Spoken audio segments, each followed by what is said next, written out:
Hello guys and welcome to today's video. Today we are going to continue on the topic we just previously talked about, which was Couette flow, which was a shear driven flow with no pressure gradient. So the pressure on each side is the same. And today we're going to, as I said, check out the Poiseuille flow. I might be butchering or writing it wrong this time as well.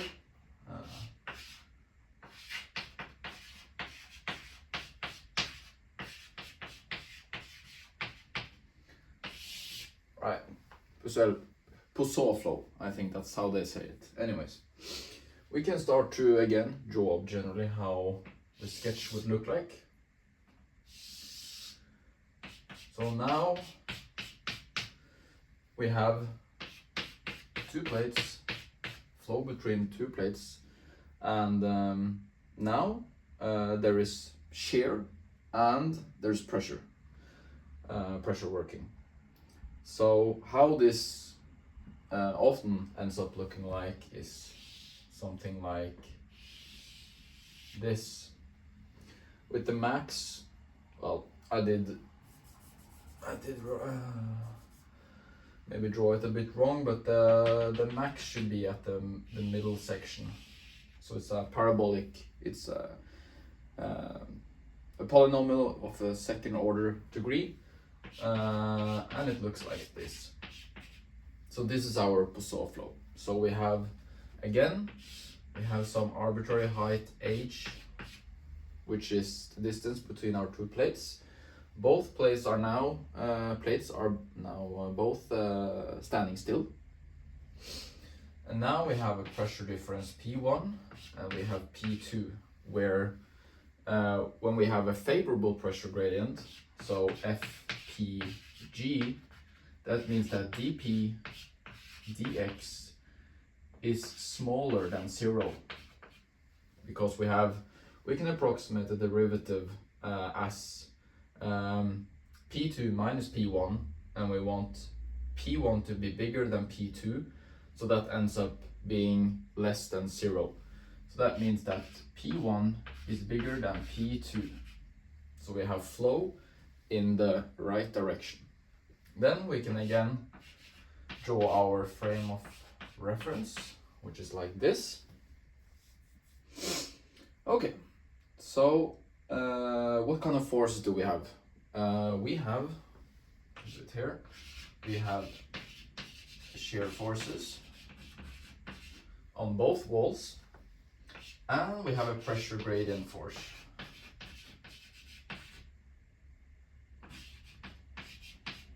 Or we can just say that this is PGF, pressure gradient force. All right.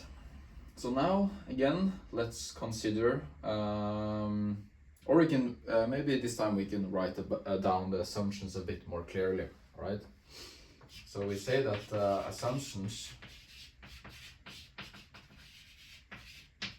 for this case is that we again have both shear and pressure, and coming from our vector equation, our Newton's second law, sum of the forces in the x direction is mass times acceleration.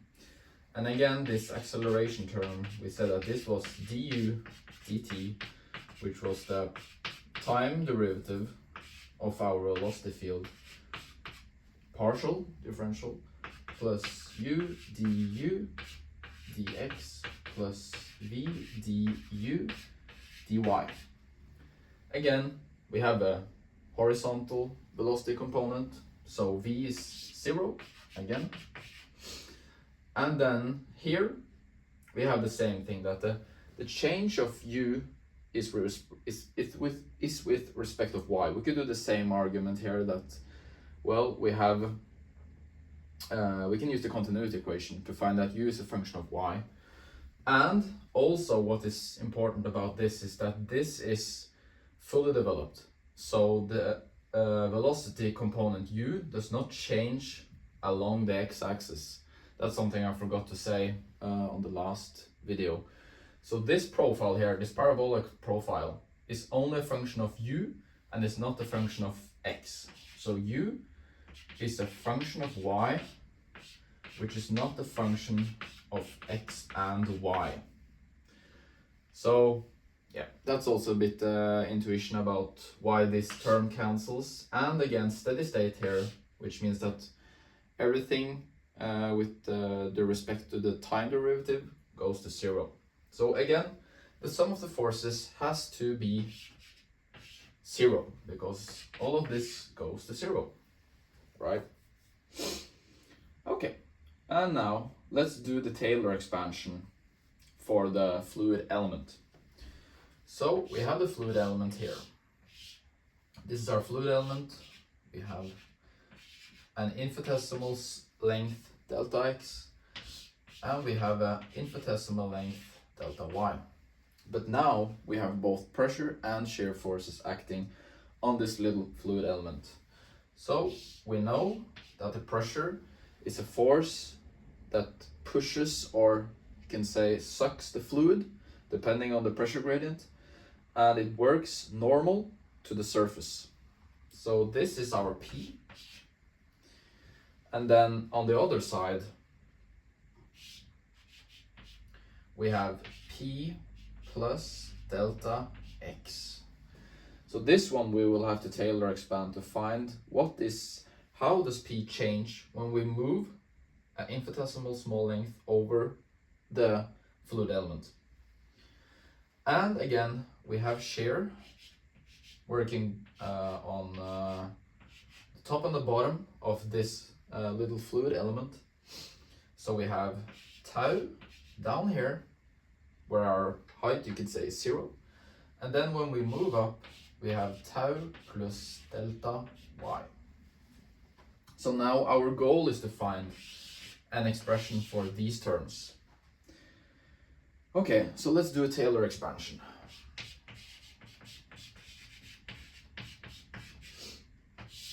So what this Taylor expansion basically is trying to approximate how a variable changes when you take an infinitesimal small step in one direction.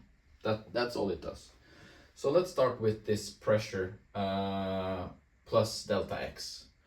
So P plus delta x, then we just use the Taylor expansion. That's P plus its partial dp dx delta x plus some higher order terms. And again, we neglect this as an approximation because this term is the square of this. This one is small, so this one goes to 0, we say. It's an approximation.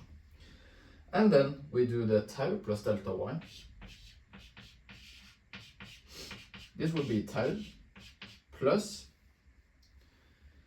d tau dy delta y plus higher order terms. And why this is with respect to x when we look at this P plus delta x? It's because we take a step in the x direction. So there is a gradient along x, or with respect to x. With the shear, we go from the bottom, or from one step and then up in the vertical direction. So then it has to be with respect to y. Okay, so now we do the sum of the forces should be equal to 0. So we do the vector equation. So the sum of the forces in the x direction, we said that we have both shear forces and pressure forces acting on this small fluid element as shown here. So then if we start with the pressure forces, we say that P delta x delta y minus P delta x delta y plus our Taylor expanded term here, dp dx delta x delta y. So this is the net forces of pressure. Right? Yeah, you can still see that's good. Okay, and now we do plus the shear forces terms, right? So then we have tau delta x delta y minus tau delta x delta y plus our term from here, d tau dy delta x delta y, and that should all sum up to 0. So this is our shear net forces. Like that. And then again we see that these two terms cancel each other out. These two terms also cancel each other out. And then I'm gonna see, I will have to make some more space, so just give me a second.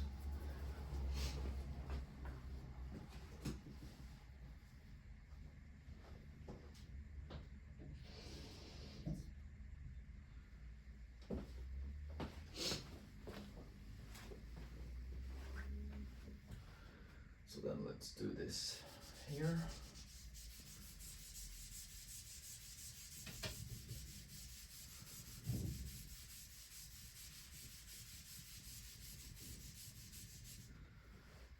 Right, I think this is okay. We will see how much space we need later on. I'm just gonna dry this a bit.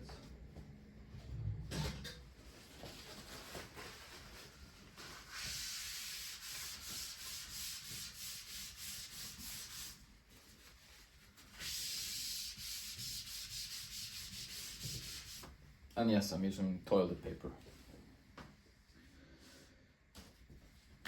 Okay, let's continue. So what do we have when we simplify all of this? And you see that this delta x delta y goes in both of these terms. So then we have that. So then we could basically write that dp, or we could say that d tau dy is equal to minus the pressure gradient.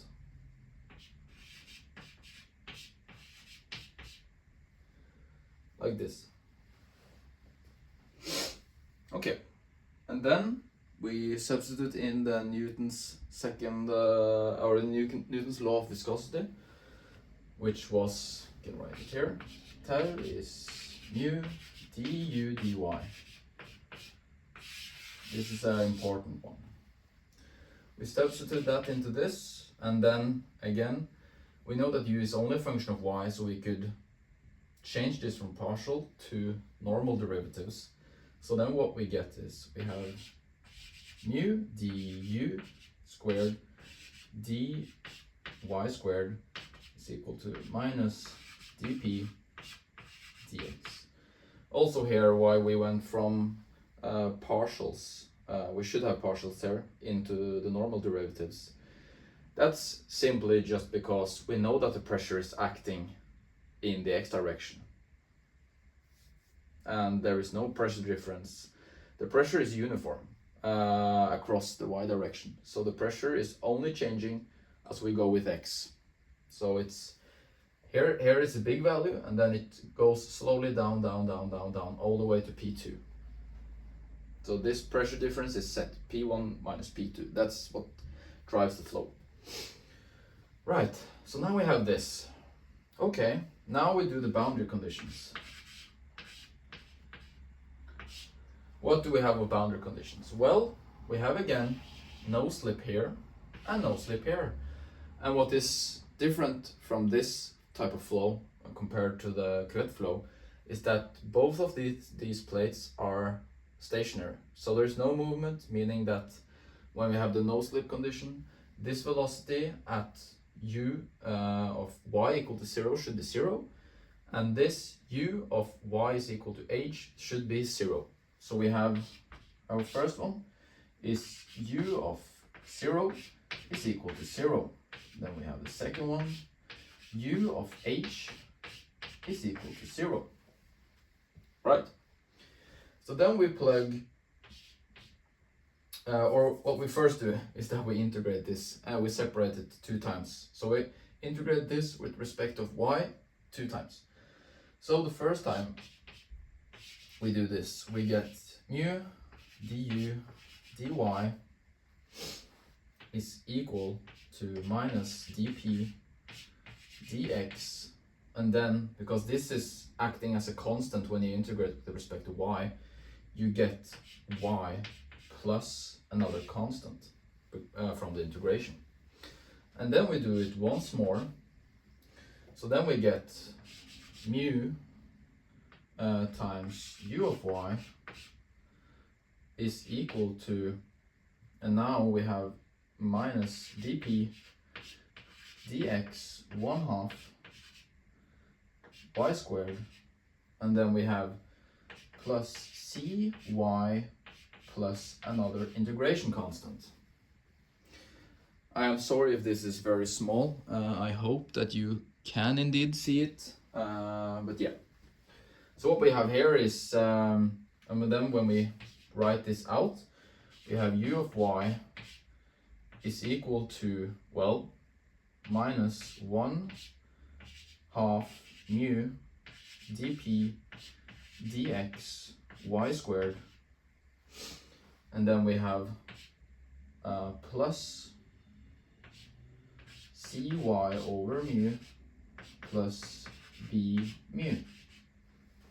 Okay, so now we have our general expression for the velocity profile, and we see here that this is a second order polynomial. So we have a parabolic shape which matches our sketch very nicely. So then we plug in the boundary conditions. Let's do this one first, number 1. So u of 0 is equal to 0. When we put this in, we get that boundary condition 1. This goes to 0, this goes to 0, and then we have b mu. We have b mu is equal to 0. And the dynamic viscosity cannot be 0. So it has to be that the constant b is 0. So it means that b is equal to 0. Then we do the second, this boundary condition.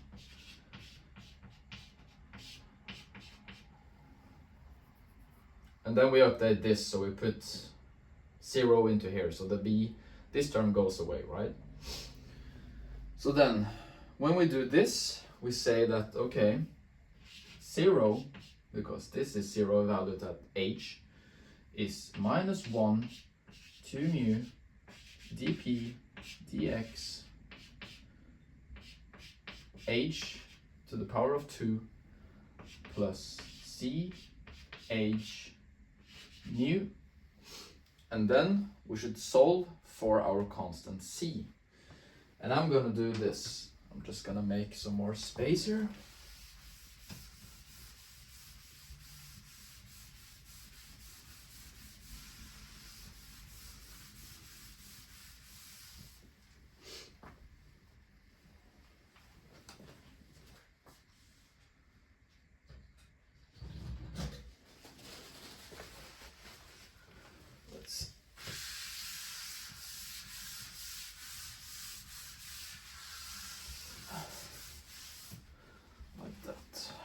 Good. Okay, now we can continue. So what do we get when we solve this for h? Okay, we put the other terms on the other side, so we have 1 2 mu dp dx h to the power of 2 is equal ch mu, and then we solve for c. So we multiply by mu and we divide by h. So this cancels, and then we have 1 less. So it's 1 over 2 dp dx, and then we have h. Alright, and then we substitute all of this back into our general equation.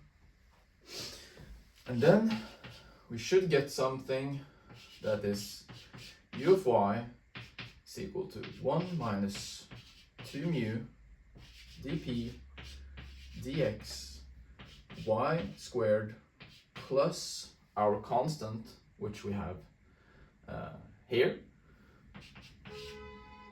And then what we get is we have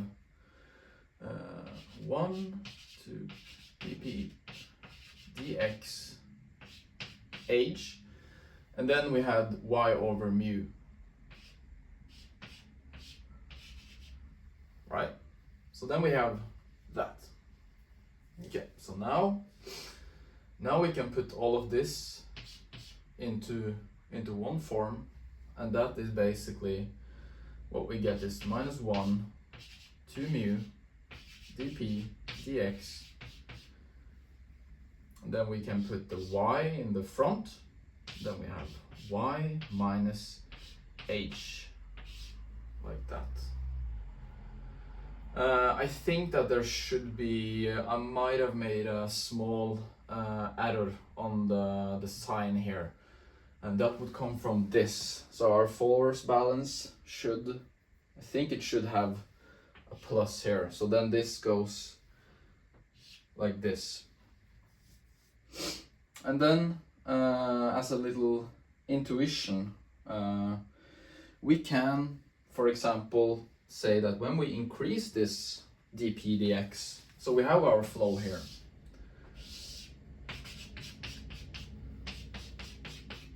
like this, okay?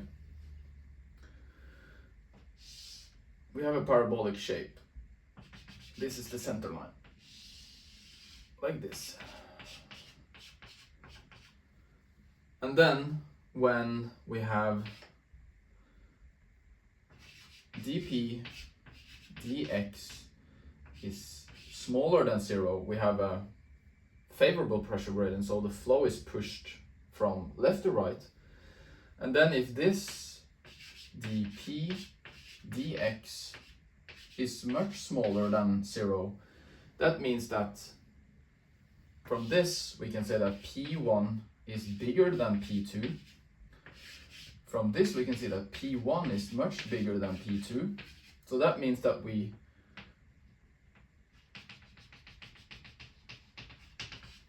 are pushing more. The velocity profile is getting fuller. So we are pushing more fluid through the pipe. So this is what happens when you increase the pressure gradient. There is more flow, more mass flow pushed through the pipe. And yeah, that is it. That's how you do a force balance on how to get the Poiseuille flow. And yeah, I will see you guys in the next video. Thanks for watching.